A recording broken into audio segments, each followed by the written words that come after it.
In this lesson, we learn about Corona skin material.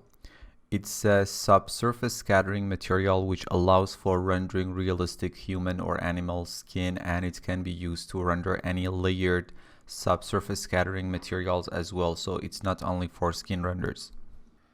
This lesson has two parts. In the first part, we'll go through the basics of skin material, and in the final part, we'll learn how to use this skin material alongside textures to develop a realistic human skin shader.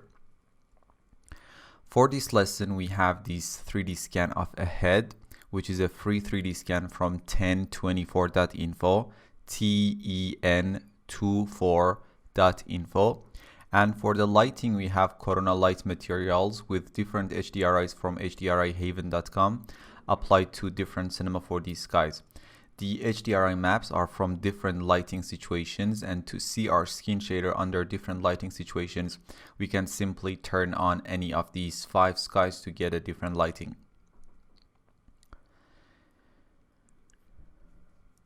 In the node material editor, create a Corona skin material and assign it to the model. And run the interactive rendering.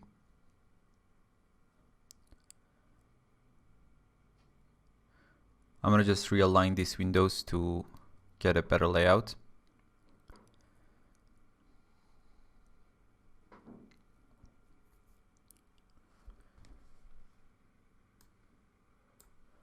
Skin material is composed of a few layers: a shallow scattering layer or layer 1, a medium scattering layer or layer 2, and a deep scattering layer or layer 3.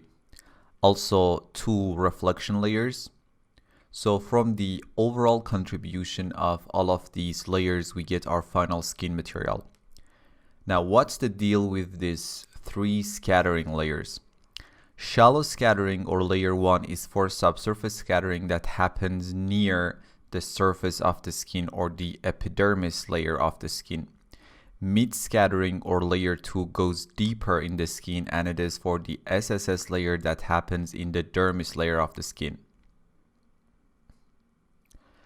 And finally, we have the deep scattering or layer 3, which goes further and controls the subsurface scattering behind the skin for blood and tissues underneath the skin, and it has the most saturated color of the bunch. Also, if you take a look at the radius values for these 3 layers, layer 1 radius has the smallest value because it happens very near to the surface of the skin, and layer 2 and 3 can go deeper in the skin. So the rule of thumb here is that the radius values for these 3 layers should increase as we go from layer 1 to layer 3, or from shallow to deep scatter. Because if the radius value of the shallow scatter layer was bigger than the radius of the deep scatter layer, for example, we have basically replaced the shallow scatter layer to be the deep scatter layer. So these layers are interchangeable. Now that we have this base knowledge, let's start exploring the parameters of this material. First, we have the skin color tab, which controls the color of the skin on lit parts of the surface. This is the most dominating color of the skin material, and it contributes to both diffuse and subsurface scattering components of the shader. Let's try a few different colors.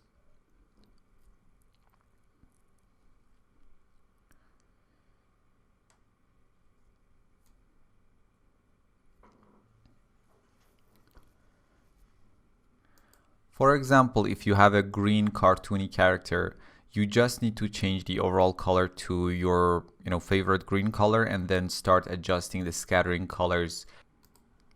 We have this overall color level which controls the amount of diffuse and subsurface scattering contribution in the final skin shader. If I zero it out, we completely ignore diffuse and scattering components and only get the reflection layers. For now, set this level to 100 and overall color to a 50% gray. Now let's head over to the SSS tab.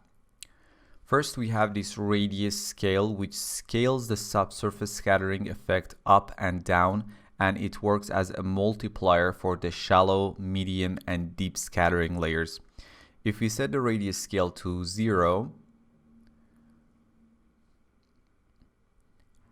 there would be no subsurface scattering at all, only diffuse component.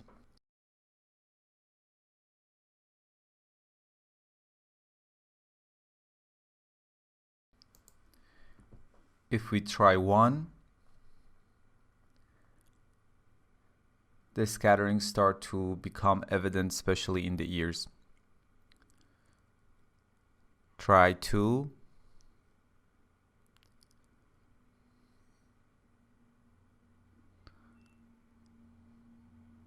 Four.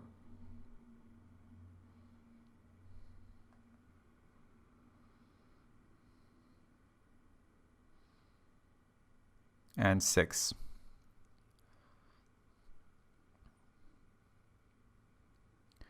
So as I increase the radius scale value, we simply let the light to penetrate further through the object. Let's set it to 2 for now.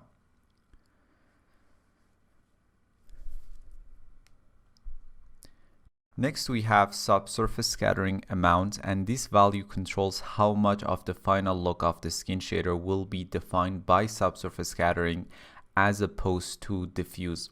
So if I set it to 0,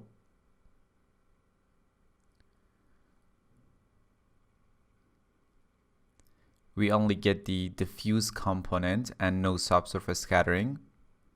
And if set to 100%, we get subsurface scattering and not much diffuse.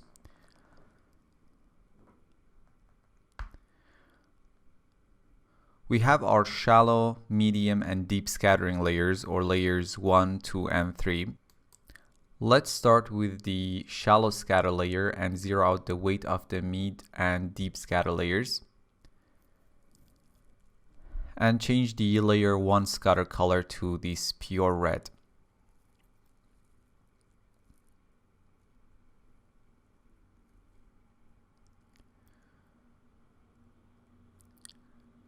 What we have happening here right now is just the shallow scattering, which is only visible in the ears.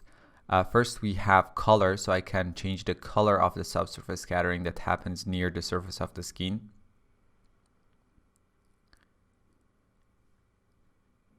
If you take a look at this current render that we have, you can barely see any scattering, and what is there is very close to the surface of the skin.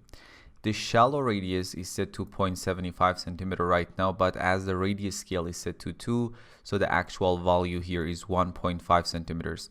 So we only let the light to scatter beneath the surface of the skin for only 1.5 centimeters. If we are talking about human skin, the overall color for the shallow scattering should be very generic and skin-like with not much of details if we use the texture. So the texture for this particular shallow scatter layer should be very generic with not much of details, because the actual skin details should be in the mid scatter layer or layer 2. We have layer 1 weight, which specifies the relative contribution of the shallow scattering layer to the material, or the weight of this layer and how much it contributes to the overall material. When set to 0, we only get reflection and diffuse, as other scattering layers are off as well right now. Then 0.5.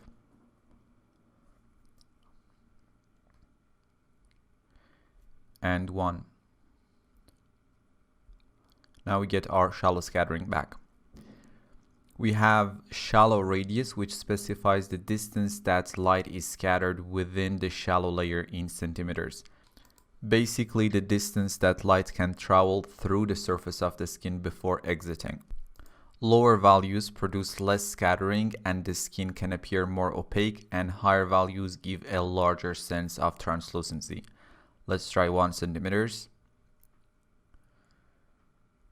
2 centimeters, and 3 centimeters.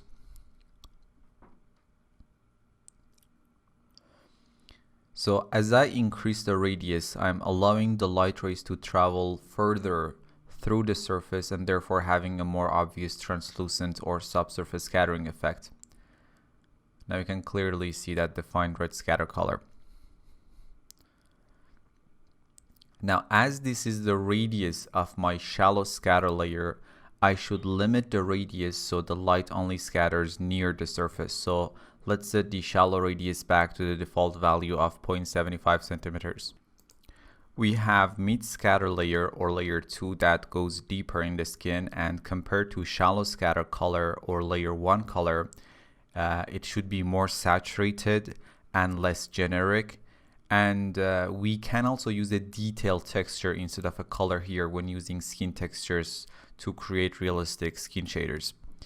Let me just turn the medium scattering layer by increasing the weight to its default, which is 1. Medium scattering radius is set to 1.5 centimeters, which is compared to 0.75 centimeters of our shallow scattering layer, allows more scattering beneath the surface. One thing you should remember is that these layers are absolutely interchangeable. So if I set the shallow scatter radius to 1.5 and medium scatter radius to 0.75, we have basically changed the place of our shallow and medium scattering layers. Let's use a pure green color for layer 2 scatter color. And if I set the layer 1 radius to 1.5 centimeters and layer 2 radius to 3 centimeters,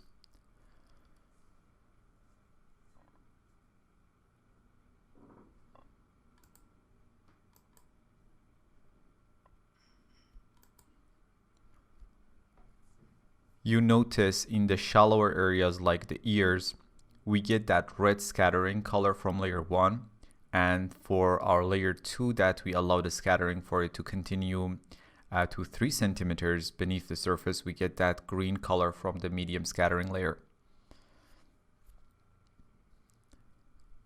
Let me set the layer 1 and 2 radius values to default by right-clicking on their spinners.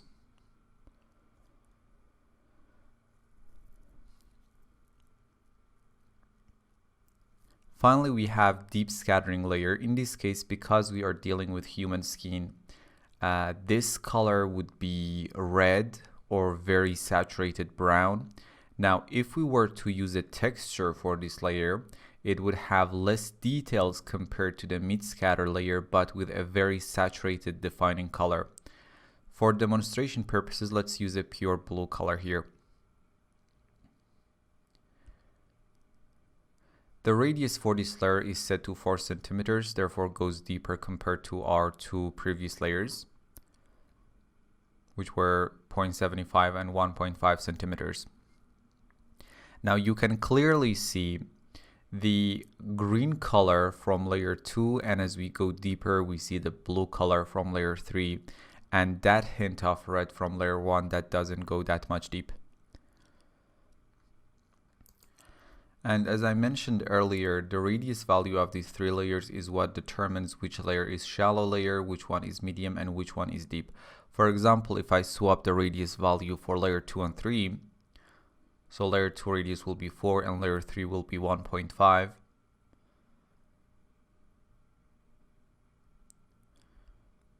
Now as you can see in the render as well, layer 2 with its green scattering goes deeper and becomes the deep scatter layer, and layer 3 becomes the medium scatter layer. For now, let's set the layer 2 radius to 1.5 and layer 3 to, let's say, 2 centimeters.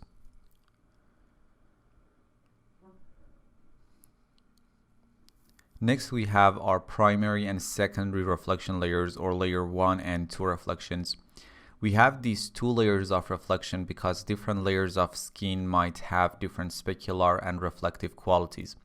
For now, set the overall skin color level to 0 so we can focus solely on reflection layers. In general, the first reflection layer is supposed to be blurrier, and the second layer of reflection is supposed to be like a coat on top of the first layer, so it should be a bit shinier compared to the first layer. So if the first layer glossiness is set to, for example, like 0.5, The second layer glossiness should be something like 0.6 or 0.7, so just a tad shinier. The set of parameters in both primary and secondary reflections are exactly the same, and they are the same parameters that we learned about in the Corona material. We have reflection color, which is the color of the reflections.